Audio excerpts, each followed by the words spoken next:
Good afternoon, everybody, and Grosso, welcome to first in our webinar series, a Q&A with Charlotte Arter. Thank you so much to everyone who's tuned in today. We've got a real mix of attendees and it's lovely to see so many of you here. So we've got lots of current Team Cardiff members, Cardiff Park runners, I'm sure, so welcome, and other runners, or other people just interested in hearing what Charlotte has to say today.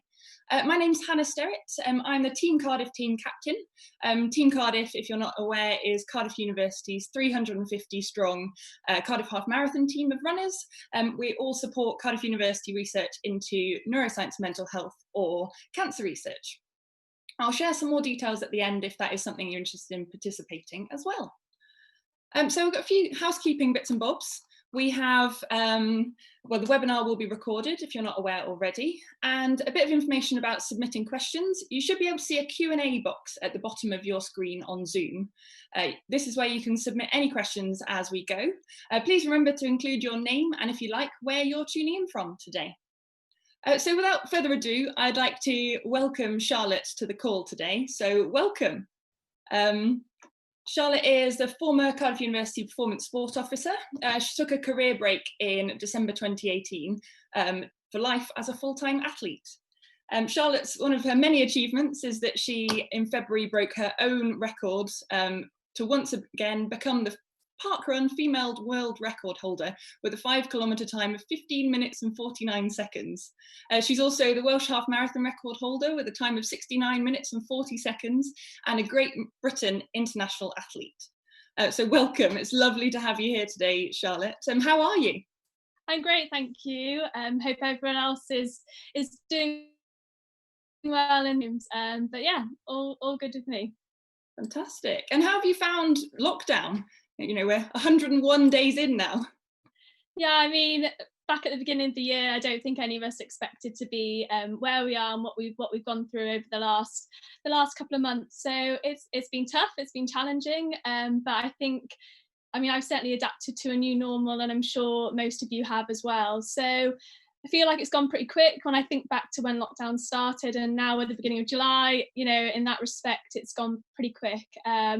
As I say, for endurance running, it's one of the one sports that actually we're really lucky we could just kind of crack on as normal. You know, I feel for the other sports such as swimmers or judo and people who have, you know, had to completely stop their sport. So I feel fortunate that I've been able to continue training, even though it's been obviously a bit adapted and not quite the same as normal times, but happy to be still doing what I love and cracking on, and hopefully there are some races on the horizon at some point soon. Fantastic. Because what races had you got planned for 2020 before everything was cancelled? So I planned to, I had my flights booked and everything to go over to the US.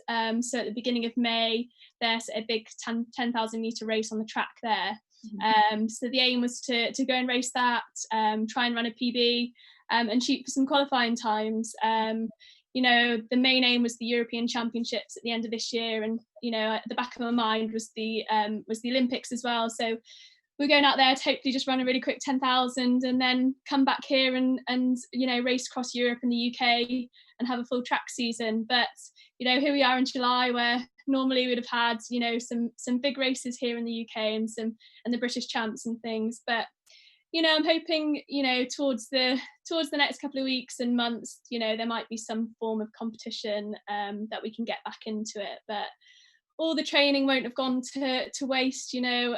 It's not going to last forever. We're going to get back racing at some point. So I guess the focus has just shifted and tried to make sure I get everything, you know, training as hard as I can. So when I have the opportunity to race again, then I'll be ready to go. That's a very positive outlook to have, absolutely. Now, you've got to make the most of all these circumstances we find ourselves in.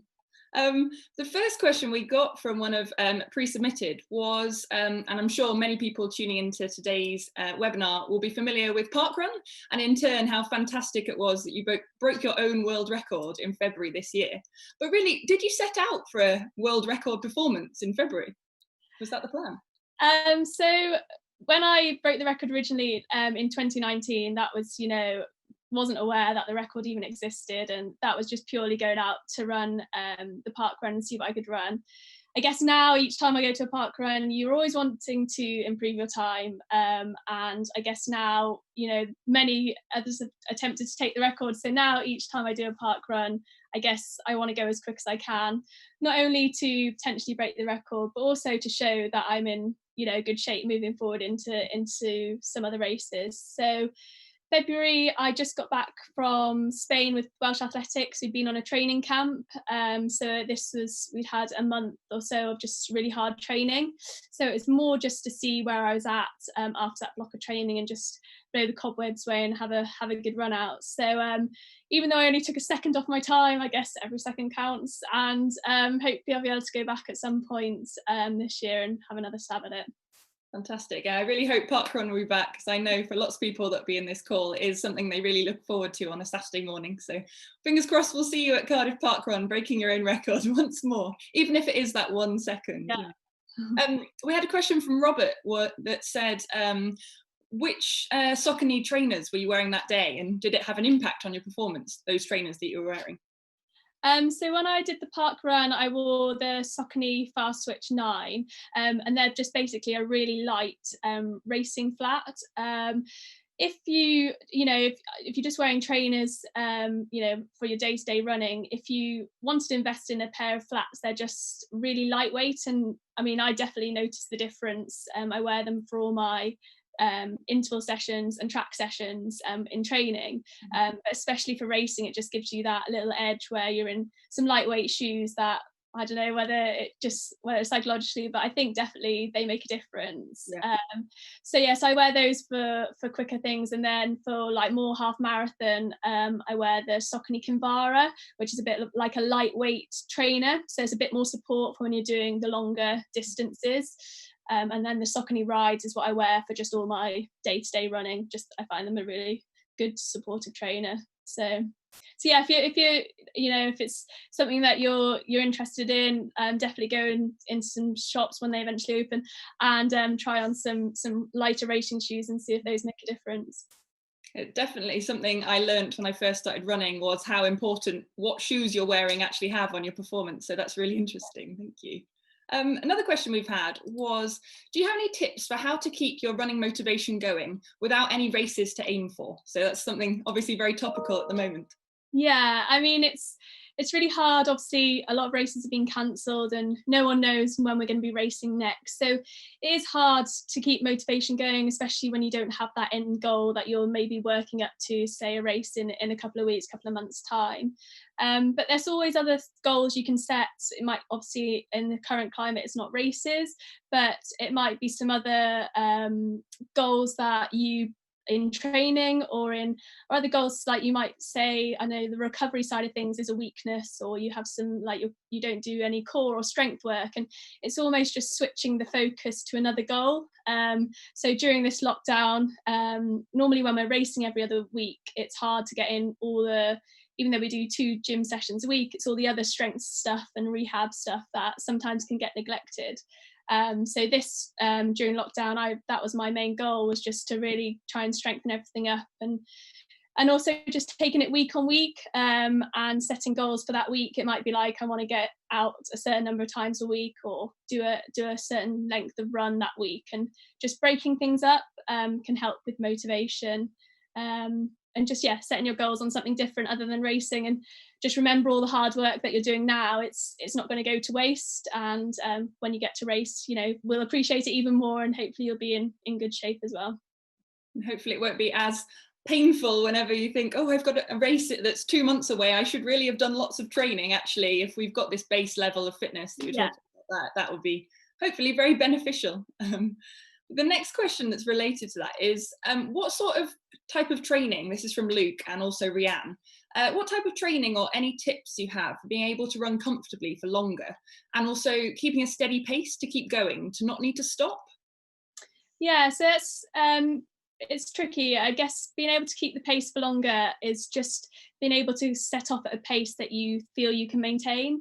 And I think sometimes it's hard to keep a constant pace going. Like, you might be surging and then like slowing down, and it's, a lot of people can be a slave to the watch and just like constantly looking at the pace you're going. But I think sometimes it's better just to run to feel, and just, it should be a kind of pace that you can have a conversation with someone and that you can just keep clipping away at a nice constant pace. And some people listen to music to help maintain a certain pace, or it's just trying to get into that rhythm, I guess, so that then you can keep going for longer. That's fair enough. Yeah, I think it really, different things work for different people, and I know whenever you start investing in different apps and, you know, maintaining your pace using a watch or anything, it can, as you say, you can become a slave to that, can't you, and say, oh, I need to be at this specific time. But that's definitely something I'll take away, is listening to your body and making sure that what feels right, even if the watch is saying something different, that will work for that run. Yeah. Yeah, and absolutely, like some days you're going to be feeling tireder than other days, and it's just really important not to be like, oh, I should be running at a certain pace. If your body's tired and it's telling you to, you know, just back off, and the easy days are just as important as the hard days. And, you know, I only have 3 hard sessions a week, and all the other days are just super easy running, and that's, you know, you can't run hard all the time, and it's those recovery runs and easy runs that's what's helping with your fitness just as much as the session days. Oh, brilliant. We've had a question from Debbie. She says, what strategy do you use to get through the toughest part of a race? For her, she said that's the last quarter of the race. Yeah, I mean, every race, we're all going to go through those tough patches, and it just depends how you're feeling on the day as to which part of that race it is. But I mean, 9 times out of 10, it's that last bit where, you know, it really starts getting tough. So a tactic I use is when I'm starting to really start to tire, is I count my steps, and it just takes my mind off the pain that you're going through, and if my breathing's getting bad. So I'll either count to 10 and then back to 0, or I'll count up to 50, and it just helps relax you into that when you're starting to fight it, when you're getting hard, when it's hard work. It's just helping you relax. And I also break up the race. I don't think, oh gosh, I've got X amount of distance left in this race. It's more breaking it up into chunks.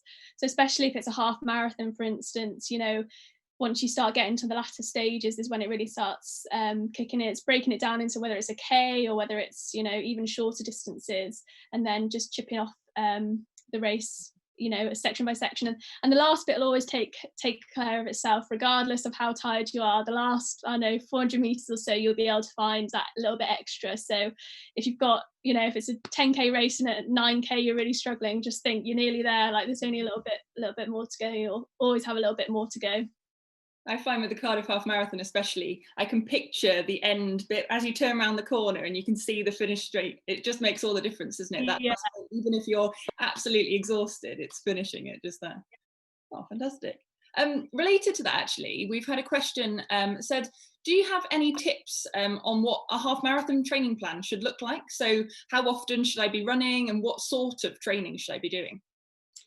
Yeah, I mean, it's very different depending on the individual, and I guess depending on what your work and life schedule looks like in the week and how many runs you can get into that week, basically. Obviously, the more you can do, the fitter you're going to get. But obviously, everyone's got, you know, hectic lives with work and general life. It is hard to fit it all in. But a main key point is to have consistency. I think having a routine which you can replicate week in, week out is really, really important. There's no point being able to do a couple of weeks really good training and then, you know, not struggle to fit in a few runs for the next few weeks. So I think establishing a weekly routine where you know on those certain days you're going to go out and train, that's really helpful. But as a rule of thumb, I mean, definitely have some easy runs in there. But if you can go out once or twice a week for a session which is quicker than just easy running, so especially if it's half marathon, that might be like a tempo run, which is basically running a bit quicker than your easy running. It feels slightly uncomfortable, but something you can maintain for, say, anywhere between 10 and 20 minutes. But you can also break that up and do intervals. So whether that's anywhere ranging from 4 minutes to 6 minutes, and repeat that, you know, 5 to 6 times. So if you do something a bit more half marathon pace once or twice a week, that would be really beneficial. And then obviously a long run once a week if you can, gradually building up that every couple of weeks in distance or time.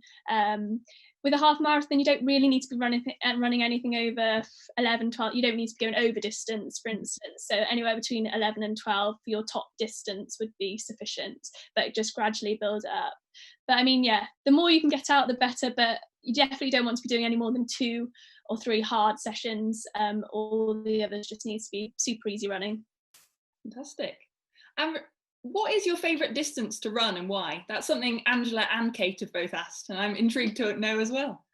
Yeah, I mean anything from 5k up to half marathon is obviously kind of where I do all my races. I think 10k is my favourite at the moment, just because you've got to have the endurance of a half marathon runner, but I guess a bit of speed as a 5k runner. And for me, the 10k distance is probably my favourite at the moment. But everyone thinks I'm going to be a marathon runner, and one day I will step up to the marathon, but not quite yet. I think the next few years definitely want to focus more on 5k, 10k and half marathon, and once I feel like I've nailed those, then I'll step up to the marathon at some point. But yeah, 10k, a lot more miles for the marathon, so I think I'll stick to 10k for now.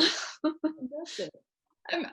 And this is something that Barry has asked, besides of course the Cardiff Half Marathon, what is your favourite race you've run?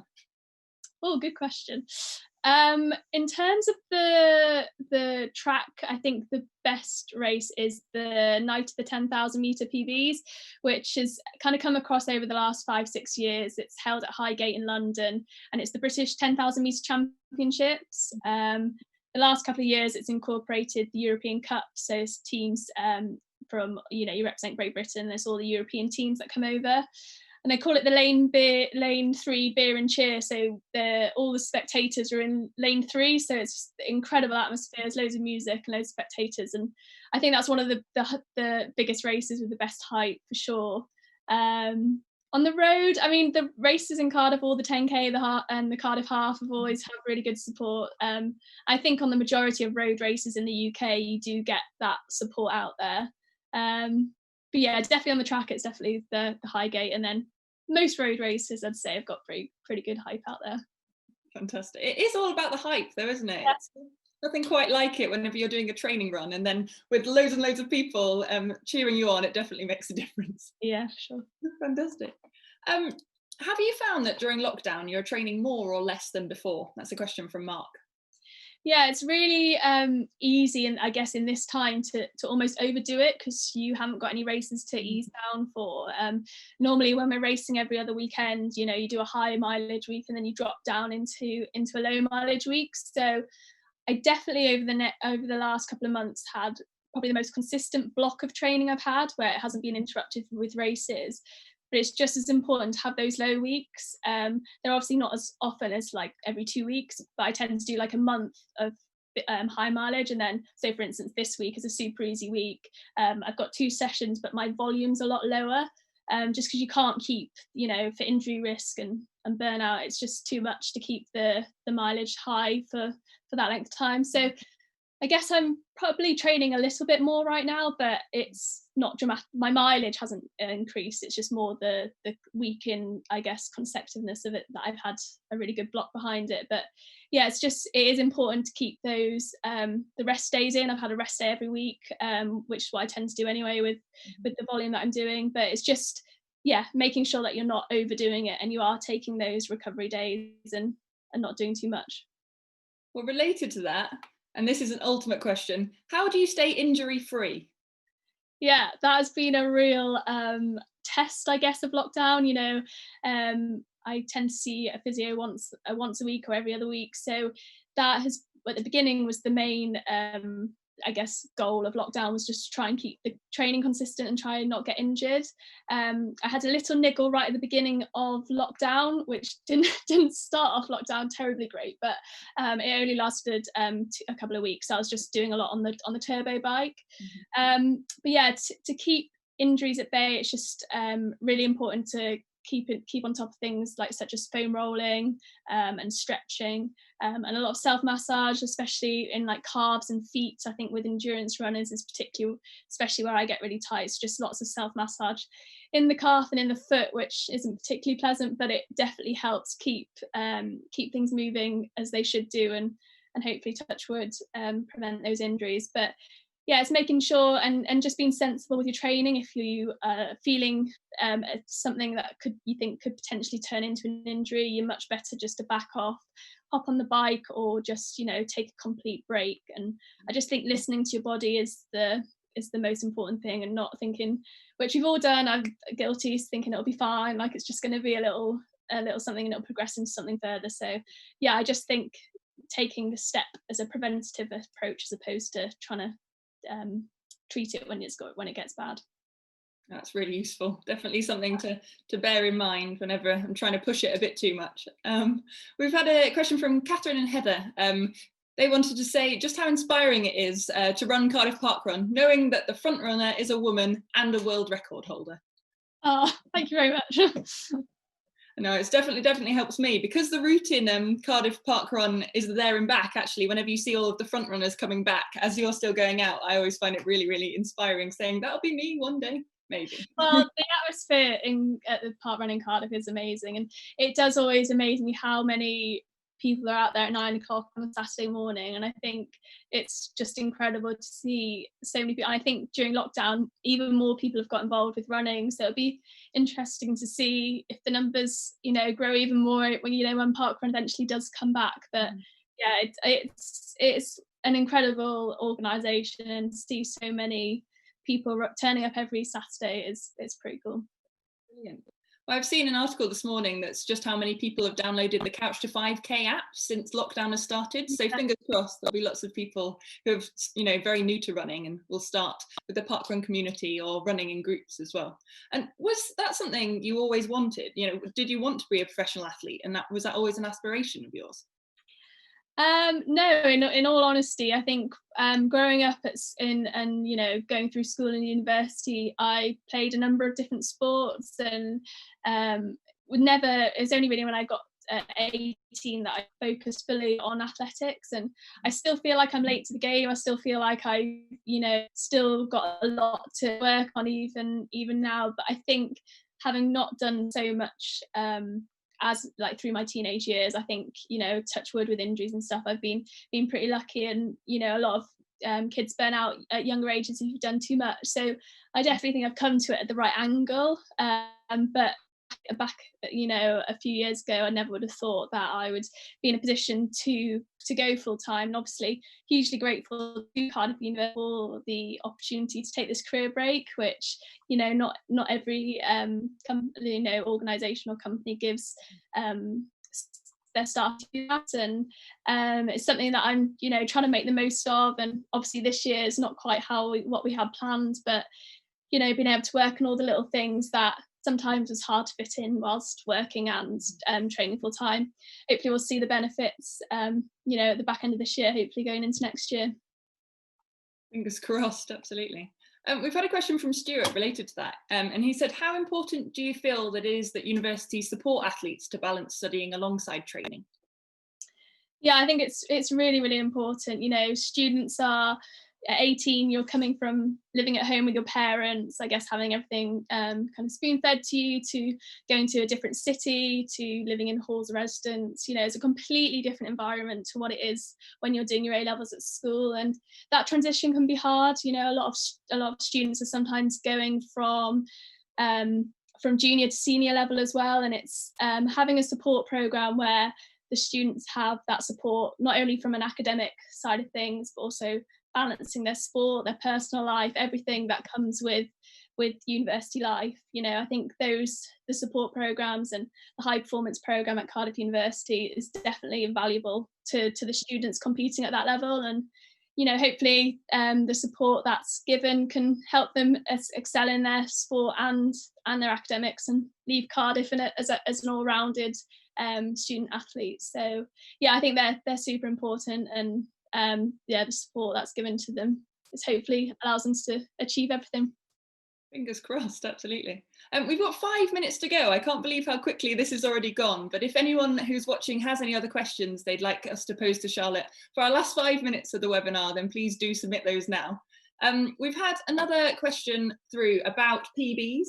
So how, this is from Dale, who has a question from their 16-year-old daughter. It says, my 15,000 metre PB is just over 5 minutes. How can I break through and get under 5 minutes? But also I imagine that applies to so many other people who have that PB in mind, just to try and, get the next step. Yeah, I mean, everyone wants to chase that PB, and it's even more, I guess, enticing when you're like, it's that 5 minute trying to get below that 5 minute barrier, or whether it's a 5K and trying to get below that, 18 or 17 barrier. It's always that, running 4:59 is always like, is what you're aiming to do, but it will come. And I think consistency is the most important thing. Consistency in your training.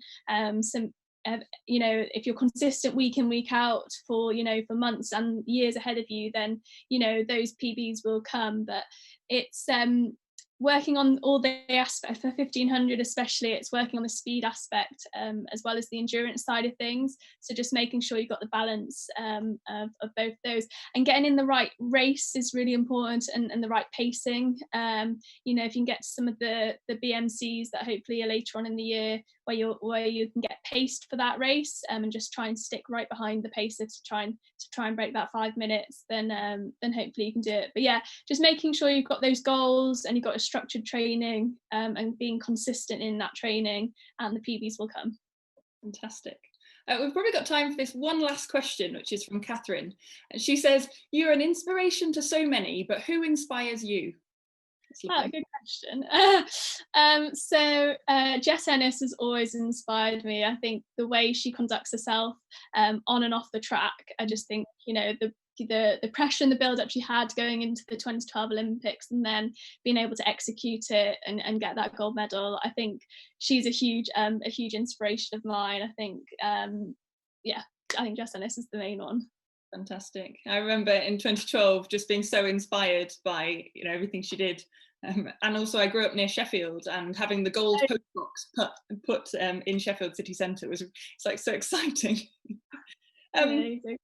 So, well, thank you so much, Charlotte. This has been so interesting to know and learn so many new things about how to up my running game, and I hope everybody that's watching today has really found something new to take away from this.